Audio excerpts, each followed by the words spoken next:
Buenas noches, bienvenidos a las noticias del Senado de la República. Estos son nuestros titulares. En Cartagena, el presidente del Congreso le pide a los alcaldes apostarle a la paz y anunció acompañamiento total a mandatarios locales. El Senado le pone la lupa al uso irregular del SOAT y el gobierno anuncia rebaja en el costo de las pólizas. Continúa la polémica por puesta en marcha de Hidroituango.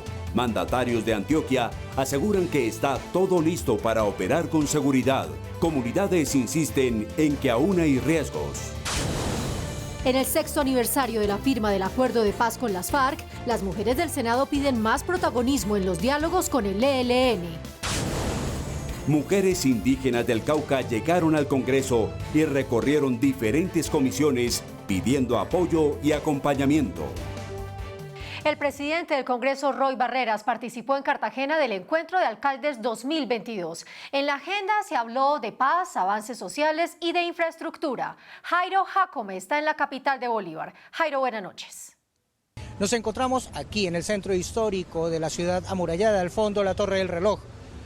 Y es que esta ciudad ha sido el epicentro de importantes encuentros con decisiones trascendentales para el país. El presidente del Congreso, Roy Barreras, en el marco del Congreso Nacional de Infraestructura número 19, hizo el llamado para reactivar la economía con sentido social, amigable con el medio ambiente y sobre todo con equidad, justicia social, pero sobre todo trabajando unidos para buscar la paz total. Crean en ese modelo del presidente Petro que es justicia social y crean finalmente en su tercer parámetro, justicia ambiental. Hay que salvar el planeta. Cada acción de infraestructura de ustedes debe tener ese elemento sin que ocurra que el Estado torpe haga lo que ocurrió. Pongo un ejemplo, Mulalólobo Guerrero, ministro, ANLA, o sea el Estado colombiano hace 7 años les niega una licencia ambiental, 7 años después corrige y dice que sí hay licencia ambiental cuando ya se perdieron 7 años, 1 billón de pesos y no se ha hecho un solo metro de esa carretera que debía estar terminada. Horas antes, en el marco del Encuentro Nacional de Alcaldes organizado por Fede Municipios, el presidente Roy Barreras invitó a los líderes políticos regionales a generar proyectos de transición energética, a asociarse y a utilizar los recursos responsablemente. Todos los días abandonan a los alcaldes cargados de responsabilidades constitucionales y sin recursos. Pues es hora de exigir los recursos. Y vamos a acompañarlos en esa exigencia con hoja de ruta, y termino repitiéndola. Hoja de ruta, Gilberto, para que FOMPED llegue recursos, hoja de ruta para que haya un decreto que garantice que no se aplique el censo del 2018 ya, hoja de ruta para que tengamos recursos de la unidad de gestión del riesgo en la ola invernal y hoja de ruta para que presentemos proyectos en asociaciones de municipios en el camino de la transición energética. El presidente del Congreso también invitó a los empresarios del petróleo, gas y energía en su quinta cumbre a hacer la transición a energías más amigables con el medio ambiente y a seguir trabajando responsablemente en la exploración sin generar especulación. No hay ninguna responsabilidad humana más grande en esta época de la historia que garantizar la transición energética. Pero la transición es la transición. Y debo repetir, no se hace en 15 días, sino en 15 años. Y no lo hace solamente el gobierno, sino que lo hacen ustedes. Nos giramos ahora un poco y al fondo tenemos el Centro de Convenciones Gonzalo Jiménez de Quesada y enviamos un mensaje. Ya se siente la temporada de vacaciones, la temporada de fin de año, y el mensaje es que digan no a la explotación infantil en esta temporada del año. Es por ahora la información que registramos. Continúe usted, Marcela, en estudio. Buenas noches. A propósito de esta visita a Cartagena, el presidente Roy Barreras asistió a la celebración de los 6 años de la firma de los acuerdos con las FARC. Allí invitó a los violentos a que escuchen el llamado de la paz. El presidente escucha. Hace 6 años aquí en Cartagena tuvimos una ilusión enorme los colombianos. Firmamos el acuerdo de paz a nombre del Estado colombiano. Es la firma más bella que yo he podido hacer en la vida. Recuperemos esa esperanza, esa ilusión. Si somos capaces de parar la violencia, recordemos la ilusión que teníamos en el corazón. Se reactivó el turismo, se reactivó el comercio, la gente soñó en que podíamos vivir en paz. Tenemos una segunda oportunidad sobre la tierra, la paz total. acojamos esa propuesta generosa del presidente Petro, terminemos con todas las violencias, apostémosle con todo a que se desarmen los violentos. Ustedes también son colombianos, vivamos todos en paz, celebremos estos 6 años de la firma comprometiéndonos con la paz total. En Bogotá también se celebraron los 6 años del Acuerdo de Paz. En el mismo escenario, el Teatro Colón, donde fue la firma, estuvo Ana María Sandoval. Con las notas del himno nacional, interpretadas por el Coro de Paz, integrado por niños y jóvenes hijos de excombatientes, inició la celebración del 6º aniversario del Acuerdo de Paz entre el gobierno de Colombia y la entonces guerrilla de las FARC. 6 años que han nutrido las expectativas del país y sobre todo la esperanza. Dimar Torres, más de 300 firmantes de la paz. Con música también se recordaron a los 352 excombatientes que le apostaron a la paz y fueron asesinados. Eso es una de las paradojas y de las cosas que a veces uno no entiende. La raíz de platanillo machacada. Una negociación que duró 4 años y que hoy tiene a 14.000 excombatientes en la reincorporación y a 10 congresistas participando de la democracia en el legislativo. Es muy importante desde los territorios que este proceso se le dé continuidad. El llamado a quienes hoy siguen en armas es acercarse a un nuevo diálogo en busca de la paz total. Esa inversión que hacen en las armas se haga para construir un tambor, una gaita. Que en Colombia en muy pocos años tengamos una verdadera transformación desde el punto de vista económico, político, social. Las extintas FARC cambiaron su nombre y hoy hacen parte de una organización política llamada Partido Comunes, con la que esperan seguir apostándole a la paz. El ELN es la última guerrilla viva en Latinoamérica. Por 6ª ocasión, el gobierno colombiano busca avanzar en una negociación de paz con esta organización subversiva. En el anhelo de alcanzar la paz total, el Senado juega un papel fundamental. La nueva apuesta hacia la paz arrancó en Caracas, Venezuela, con un abanico de negociadores provenientes de diferentes ideologías políticas. Hay un ambiente de entusiasmo, de diálogo constructivo, una delegación del gobierno muy diversa, muy plural. Esta es la 6ª vez que el ELN se sienta en una mesa de diálogo con el gobierno colombiano. El último intento fue en la presidencia de Juan Manuel Santos en marzo del 2016, pero este se frustró por el ataque con carro bomba que cobró la vida de 23 cadetes de la policía durante el gobierno de Iván Duque. Confiamos en que esta vez sí sea una realidad, entre otras cosas porque históricamente, dijéramos, el mensaje del ELN, cuando hay un gobierno como el que hay, pues realmente no justifica el uso de las armas. Conocedores del radicalismo del ELN, congresistas piden y exigen muestras de paz, silenciando los fusiles. Lo importante es que se coloquen los tiempos, los términos, que haya unas definiciones claras. Que hay que parar de todas las acciones bélicas, todas las extorsiones. Se debe hacer una exigencia de cese unilateral verificable de toda actividad criminal para poder empezar a negociar. También le piden abrir espacios en la mesa de diálogo a representantes de los grupos religiosos y étnicos. Hemos hecho llegar una carta al presidente de la República por la participación de los pueblos indígenas. Seguiré solicitando se garantice la participación real de los líderes interreligiosos en esta construcción de paz. El anhelo desde el Senado es el mismo de todos los colombianos, sin guerra, sin masacres, sin secuestros, un país en paz. Se cumplen 6 años de la firma del acuerdo de paz con las FARC. Las senadoras de las comisiones de la Mujer y de Paz revisaron los avances de las 130 acciones incorporadas en el acuerdo para lograr la equidad de género. El saldo está en rojo.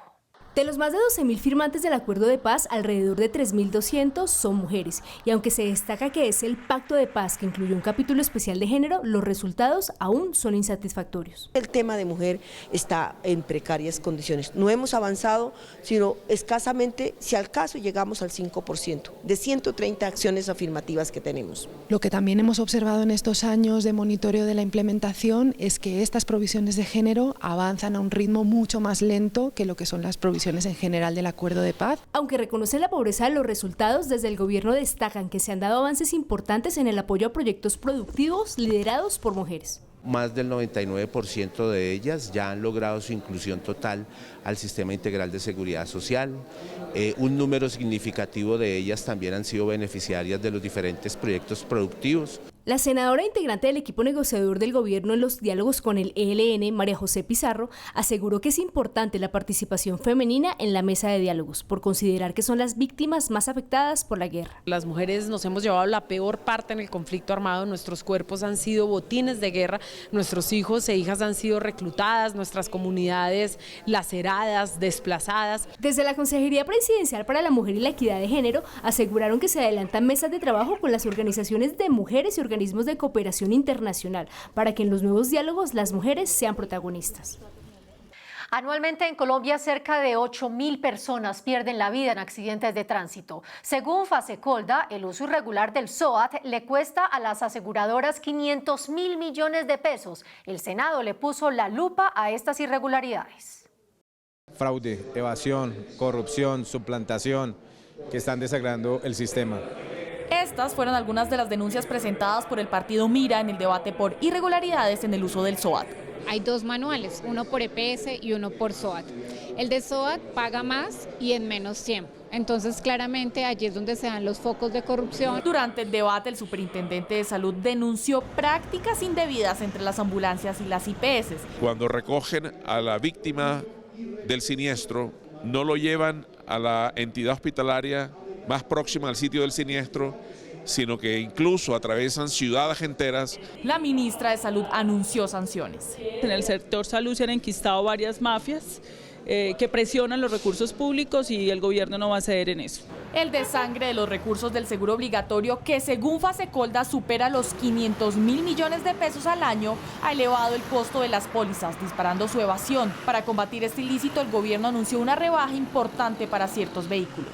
Del 50% solo para motos de bajo cilindraje, esto es de hasta 200, autos de negocio, taxis, microbuses urbanos y servicio público urbano e intermunicipal. Los motociclistas que han adelantado jornadas de protesta por el alto precio del SOAT destacaron las rebajas, pero ahora exigen que les vendan el seguro sin restricciones.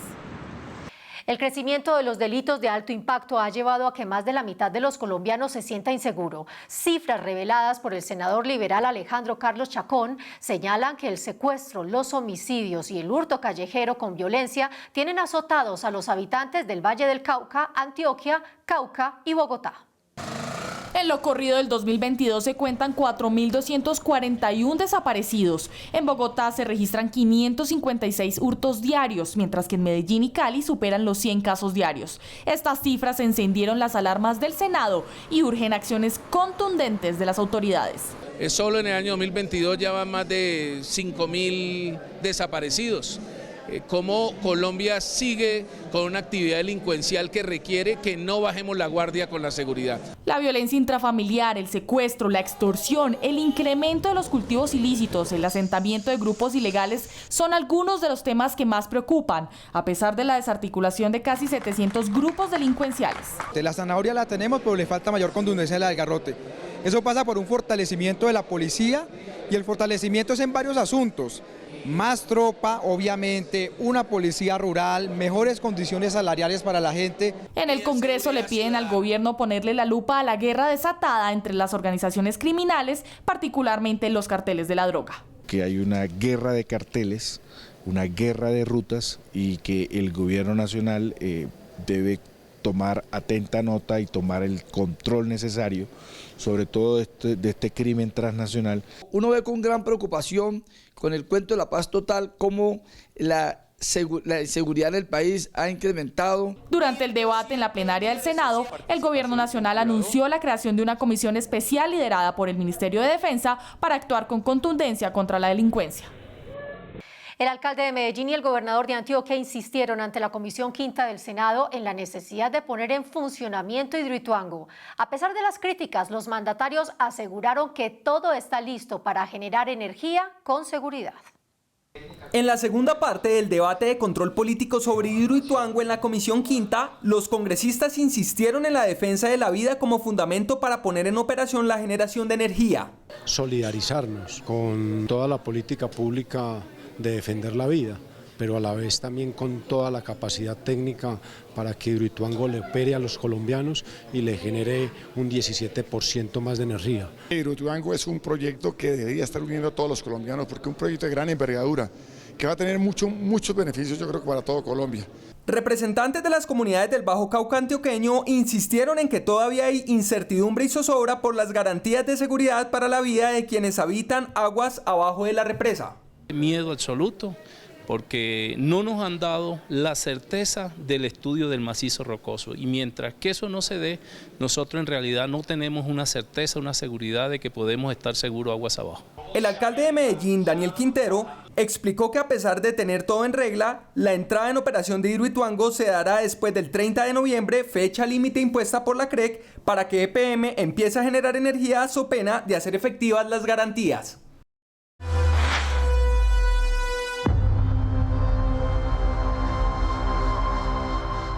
Llegó la hora de conocer la agenda ambiental con Carol Dow. Carol, buenas noches. La prolongada ola invernal por la que atraviesa el país sigue causando estragos. En Calamar, departamento de Bolívar, la fuerza de la corriente en el canal del dique rompió los muros de contención, anegando cultivos, arrastrando animales e inundando viviendas. Bajo el agua quedaron 1.500 hectáreas luego de que la fuerza de las aguas creciera por las fuertes lluvias de los últimos días y se rompiera el jarillón del viejo dique en el sector del Socorro en Calamar. Tenemos crías que se nos han muerto, animales que se nos han muerto. Como ustedes pueden ver aquí, animales que desde ayer los tenemos aquí metidos en el agua. Animales que no tienen la posibilidad ni de dormir, sino que se la pasan parados ahí. Entonces, estamos en una condición grave. Nos han perdido más de 20 animales, ya porque no tienen dónde comer y todo eso aquí se ha hundido. Desde hace años, los habitantes de las riberas del canal del dique ruegan para que las lluvias no los pongan a sufrir, pero la angustia no termina. Son terraplenes que tienen 20 hasta 30 años, que no se le hace un trabajo estructural. Congresistas del Caribe le piden al gobierno atención prioritaria para los miles de afectados por la ruptura del Carillón y evitar que se reproduzca la tragedia registrada en 2010. Necesitamos que nuestro gobierno haga una atención inmediata de esta circunstancia.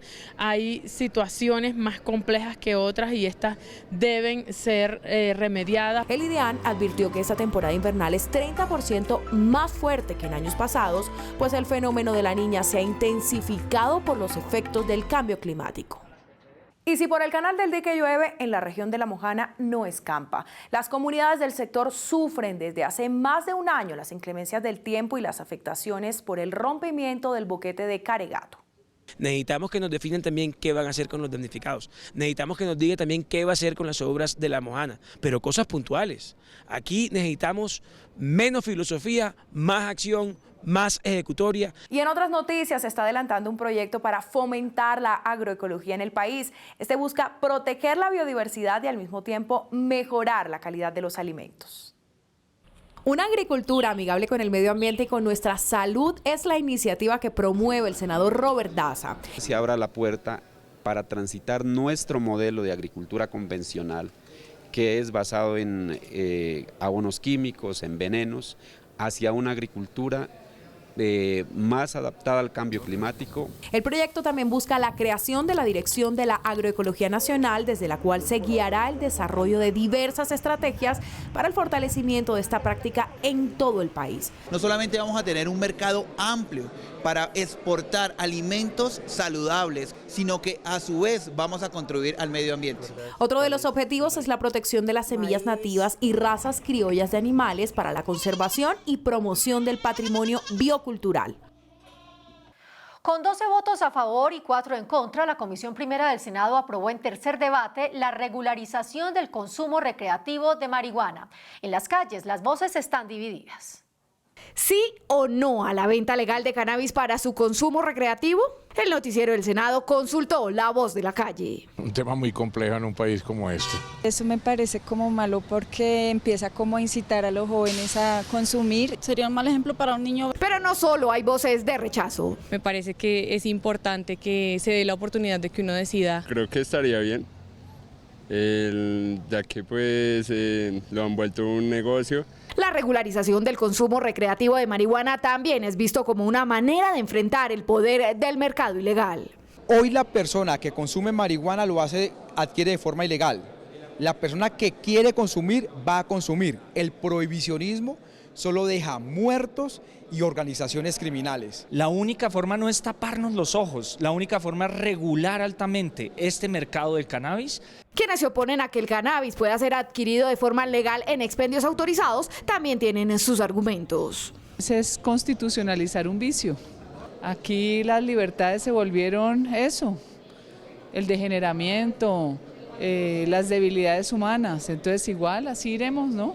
Después la coca. El consumo recreativo de marihuana superó el tercero de 8 debates. Por ahora la discusión continúa en la calle, al igual que la insistencia en que se desarrollen programas de prevención del consumo. La creación del Ministerio de la Igualdad inició su trámite en la Comisión Primera. Otras noticias del Senado en nuestro resumen legislativo. Los bancos, entidades financieras y gestores de cobranzas no podrán seguir llamando a cobrar deudas por fuera de los horarios laborales. Así lo establece el proyecto de ley llamado Dejen de Fregar, que pone límites al acoso que sufren quienes por alguna razón se retrasan en el pago de sus obligaciones. Que no puedan molestar a los usuarios de estos sistemas financieros que por una u otra razón están en mora los fines de semana, los días festivos. Con la prioridad de invertir en la mitigación de los efectos de la ola invernal, enfrentar el cambio climático y garantizar el desarrollo regional, el Senado aprobó el presupuesto de regalías en 31.3 billones de pesos. Se tiene en cuenta de manera muy importante el tema ambiental. También incluimos algunos artículos importantes para que la educación superior sea fortalecida a través del ICETEX. El Centro de Altos Estudios Legislativos CAEL rendirá homenaje al sociólogo Orlando Falsborda en el 14º aniversario de su muerte. El tributo se adelantará el 30 de noviembre. Él promovió el tema de las provincias y también el tema del Estado regional, las regiones en Colombia. Sobre esa base y contando con el doctor Jorge Eduardo Londoño, actual director del SENA, quien fue promotor de la Ley de Honores a Falsborda, se va a realizar ese evento académico con connotados conocedores de la obra académica de Fals. Un nuevo llamado al Ministerio de Energía para que frene el alza en las tarifas de luz en todo el país hicieron los integrantes de la Comisión Quinta del Senado. Varios congresistas denunciaron que las rebajas anunciadas recientemente no alivian el drama de los más pobres. En una sola voz, senadores y senadoras de la Comisión Quinta le exigieron a la ministra Irene Vélez por los altos costos de la energía que se siguen pagando en el país. Con recibo en mano de un hogar de estrato 1 del barrio El Dorado de Montería, le hemos demostrado a la ministra de Minas que el recibo de energía aún no baja en el Caribe colombiano. Puro tilín tilín y nada de paletas. Miguel Ángel Barreto denunció que los operadores que controlan el 80% del mercado nacional están manipulando la capacidad de los embalses para que las facturas no bajen. Nos dice que baja 8% cuando se han ganado billones y billones de pesos. Pues eso está bueno para Sábados Felices. Varios integrantes de la comisión señalaron que a pesar de tener ganancias billonarias, las empresas de energía rebajan las tarifas en un 8%, lo que significa muy poco. Me preocupa que se anuncie con bombos y platillos un descuento que logramos demostrar ponderando dos facturas de un mes al otro que no supera los 2.500 pesos. Entonces esto es irrisorio. Senadores y senadoras anunciaron que se seguirán haciendo debates de control las veces que sean necesarias y enfatizaron que no permitirán que se siga vulnerando el bolsillo de 16 millones de colombianos para engordar las ganancias de las multinacionales de la energía. Una visita tan especial como inesperada recibieron los senadores de varias comisiones en medio de las sesiones. Cerca de 30 lideresas indígenas del Cauca se empoderaron en el legislativo para visibilizar su trabajo social y su trabajo político. Este grupo de mujeres son del norte del Cauca y llegaron al Congreso con un propósito: respaldar el trabajo de la primera mujer indígena en el legislativo, la senadora Aida Quilcue. Con ella podemos hacer muchos cambios sociales, legislativos, y que eso nos permita a nosotros seguir construyendo esos derechos como pueblos. Para ellas, Tener una compañera que lo representa en el Senado es un orgullo, pero también hace parte de la ilusión y la oportunidad de reivindicar sus derechos sociales en salud, educación y trabajo que les han sido negados por décadas. Esperamos que nuestras propuestas como pueblos indígenas también sea escuchada, pero también que se reconozca los procesos políticos que se hacen desde base en lo local. En estas propuestas puedan quedar también los derechos de las mujeres campesinas, de las mujeres afros, de todas las mujeres. La senadora Quilcué es consciente de su papel en el Congreso y del legado que debe dejar para que más mujeres indígenas lleguen a otros puestos de representación y decisión. Merecemos esa participación institucional presente en los territorios, que nos acompañen en las sesiones, llegar a las comunidades con acciones reales. Aseguraron que volverán al Congreso para seguir respaldando la labor de quien las guía hoy con su ejemplo de trabajo. ¡Hasta siempre! Hasta aquí las noticias. Gracias por acompañarnos. Los invitamos a escuchar los fines de semana Voces del Senado, sábados y domingos a las 7:30 de la mañana por la Radio Nacional. Los esperamos en nuestra próxima emisión. Hasta entonces.